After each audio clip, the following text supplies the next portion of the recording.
టాలీవుడ్ లో సక్సెస్ఫుల్ కాంబినేషన్లకు కొదవే లేదు. కానీ ఒకే ఫ్రేమ్ లో ఇద్దరు టాలెంటెడ్ హీరోలు కనిపిస్తే ఆ కిక్కే వేరు. ప్రస్తుతం టాలీవుడ్ లో అలాంటి ఒక క్రేజీ మల్టీ స్టారర్ చిత్రం గురించిన ముచ్చట గట్టిగా వినిపిస్తూ ఉంది. విక్టరీ వెంకటేష్, నందమూరి కళ్యాణ్ రామ్ హీరోలుగా, అనిల్ రావిపూడి దర్శకత్వంలో తెరకెక్కుతున్న వెంకీ అనిల్ 5 సినిమాపై అంచనాలు ఆకాశాన్ని తాకుతూ ఉన్నాయి. ఇటీవలే ప్రారంభమైన ఈ సినిమా షూటింగ్ ని రావిపూడి తనదైన స్టైల్లో పరుగులు పెట్టిస్తూ ఉన్నారు. ఇంతలోనే ఒక కీలకమైన డేట్ రావిపూడి ప్రమోషన్స్ కి కలిసి వచ్చేలా ఉంది. జూలై 5న కళ్యాణ్ రామ్ బర్త్డే కానుకగా ఈ సినిమా నుండి కళ్యాణ్ రామ్ లుక్ ని కానీ ఏదైనా గ్లిమ్స్ ని కానీ అభిమానుల కోసం అందించే వీలుందని గుసగుసలు ఫిల్మ్ నగర్ సర్కిల్స్ లో బలంగా వినిపిస్తూ ఉన్నాయి. ఈ బిగ్ అప్డేట్ కోసం నందమూరి, విక్టరీ ఫ్యాన్స్ ఎంతో ఆతృతగా ఎదురు చూస్తూ ఉన్నారు. దర్శకుడు అనిల్ రావిపూడికి కళ్యాణ్ రామ్ కు మధ్య ఒక ప్రత్యేకమైన బాండింగ్ ఉంది. కళ్యాణ్ రామ్ లోని అసలైన కామెడీ టైమింగ్ ని, అద్భుత నటనను పటాస్ చిత్రంతో టాలీవుడ్ కి పరిచయం చేసింది ఈ ప్రతిభావంతుడైన దర్శకుడే.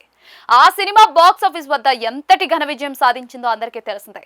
ఇప్పుడు ఈ తాజా మల్టీ స్టారర్ లో అంతకంటే మెరుగైన హిలేరియస్ కామెడీని రాబట్టేలా అనిల్ రావిపూడి స్క్రిప్ట్ ని, కళ్యాణ్ రామ్ పాత్రను డిజైన్ చేశారట. సరికొత్త బాడీ లాంగ్వేజ్ తో ఫుల్ లెంత్ ఎంటర్టైనర్ లో కళ్యాణ్ రామ్ యొక్క పాత్ర చాలా మ్యాజిక్ చేయబోతోందని సమాచారం. విక్టరీ వెంకటేష్ తో కలిసి మ్యాజిక్ చేయాలనే ఉత్సాహం కళ్యాణ్ రామ్ లో కూడా స్పష్టంగా కనిపిస్తూ ఉంది. అయితే ఈ క్రేజ్ ఇక్కడితోనే ఆగిపోవడం లేదు. భవిష్యత్తులో చిరంజీవి, నాగార్జున, బాలకృష్ణ వంటి టాలీవుడ్ దిగ్గజ హీరోలతో కూడా కళ్యాణ్ రామ్ స్క్రీన్ షేర్ చేసుకునే అవకాశం ఉందని అభిమానులు భావిస్తూ ఉన్నారు. ఒకవేళ భవిష్యత్తులో ఇతర అగ్ర హీరోలతో మరిన్ని మల్టీ స్టారర్లు ప్లాన్ చేస్తే అది ఖచ్చితంగా కళ్యాణ్ రామ్ కెరియర్ కు భారీ మైలేజ్ ఇచ్చే అవకాశం అయితే ఎక్కువగా ఉంది.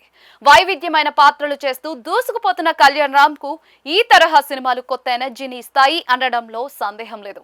ఇక బాక్స్ ఆఫీస్ సెంటిమెంట్స్ విషయానికి వస్తే అనిల్ రావిపూడికి ఒక ప్రత్యేకమైన రూట్ మ్యాప్ ఉంది.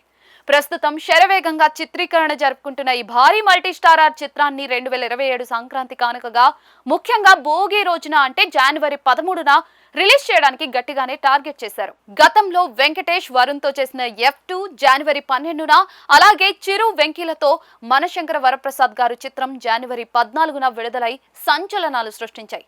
ఇలా భోగి పండుగకు అటు ఇటుగా సినిమాలను రిలీజ్ చేస్తూ అనిల్ రావిపూడి చేసే గమ్మత్తైన ప్లానింగ్స్ ఎప్పుడు కూడా సక్సెస్ అవుతూనే ఉన్నాయి. ఈ సినిమా కూడా 100 కోట్లకు పైగా వసూళ్లను గ్యారంటీగా రాబడుతుందని ట్రేడ్ వర్గాలు విశ్లేషిస్తూ ఉన్నాయి. నిజానికి అనిల్ రావిపూడి టాలీవుడ్ లో ఒక హిట్ మిషన్ లా మారారు. గతంలో F2, సరిలేరు, నీకెవరు చిత్రాలు సంక్రాంతి బరిలోనే విడుదలై భారీ విజయాలతో సాలిడ్ వసూళ్లను సాధించాయి. ఇక దిల్ రాజు నిర్మాణంలో వచ్చిన సంక్రాంతికి వస్తున్నాం సినిమా, సాహు గారపాటి నిర్మాణంలో జనవరి 14న వచ్చిన మనశంకర వరప్రసాద్ గారు ఇదే తీరుగా భారీ వసూళ్లను సాధించాయి. వరుసగా సంక్రాంతి సీజన్లనే టార్గెట్ చేస్తూ హిట్లు కొడుతున్న ఈ యువ దర్శకుడు తన 10వ సినిమాతోనూ సక్సెస్ ని రిపీట్ చేయబోతూ ఉన్నారు. NKR AR 2 కూడా బాక్స్ ఆఫీస్ వద్ద పండుగ చేసుకోవటం ఖాయంగా కనిపిస్తూ ఉంది.